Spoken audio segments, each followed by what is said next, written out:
Pada zaman dahulu, tepat di daerah Jawa Barat, ada sebuah kerajaan bernama Pakuan Pajajaran. Kerajaan ini diperintah oleh seorang raja yang sangat bijaksana, bernama Raja Mundingwangi.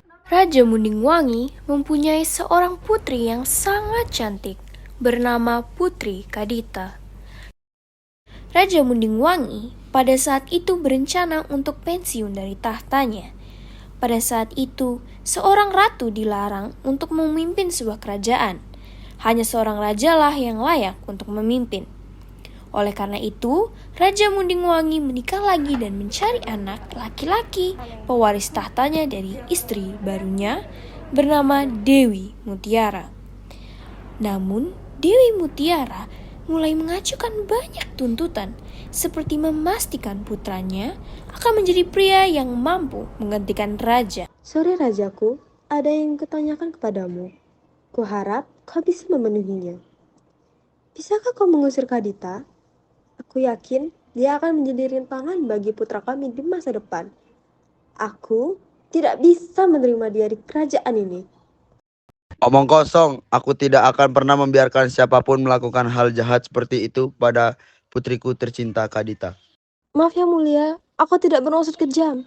Aku hanya takut dia akan menghancurkan kerajaan kita.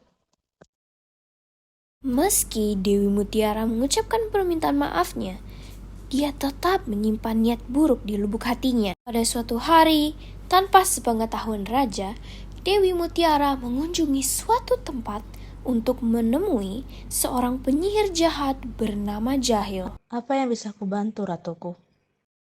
Jahil, aku mau kau melakukan sesuatu kepada Kadita. Aku ingin kau melakukan sesuatu kepada badan Kadita yang cantik itu. Buat dia menderita, Jahil. Baik, ratuku. Tetapi apa yang aku dapatkan sebagai imbalan? Ini adalah beberapa uang untukmu. Baik, ratu. Aku akan segera lakukan. Jahil pun melakukan perintah ratu dengan segera. Pada malam, saat Putri Kadita sedang tertidur, angin masuk ke dalam kamarnya. Baunya sangat menyengat.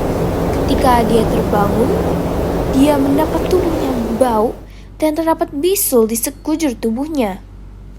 Ketika raja mendengarnya, dia sangat sedih. Dia mengundang banyak dokter untuk menyembuhkan penyakit putrinya.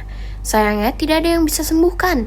Masalahnya makin rumit ketika Ratu Dewi Mutiara memaksanya untuk mengusir putrinya. Yang mulia.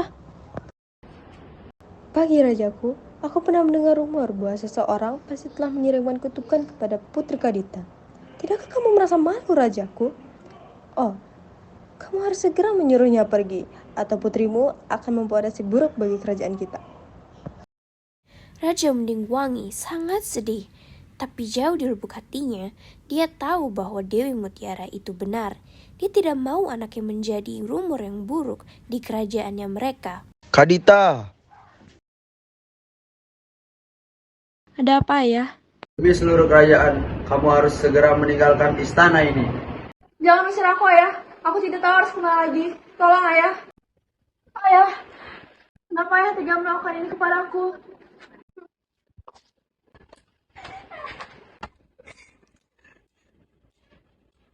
Akhirnya aku berhasil. Sekarang tidak ada lagi yang akan mengganggu kekuasaan anakku di istana ini.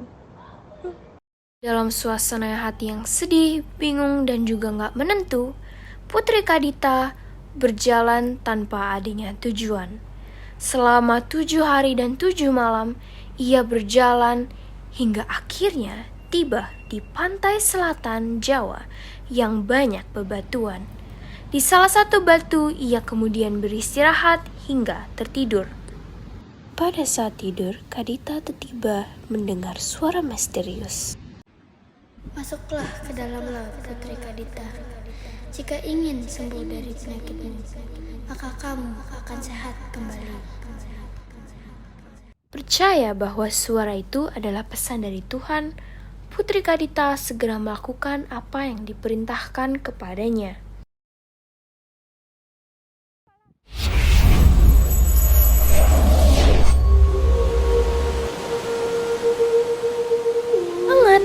ajaib. Saat menyentuh air tersebut, seluruh tubuh Putri Kadita tiba-tiba sembuh. Dia menyadari bahwa dia bukan manusia lagi, namun dia berbalik menjadi bentuk kehidupan supranatural. Sejak saat itu, Putri Kadita dikenal sebagai Nyi Roro Kidul, Ratu Laut Selatan Jawa.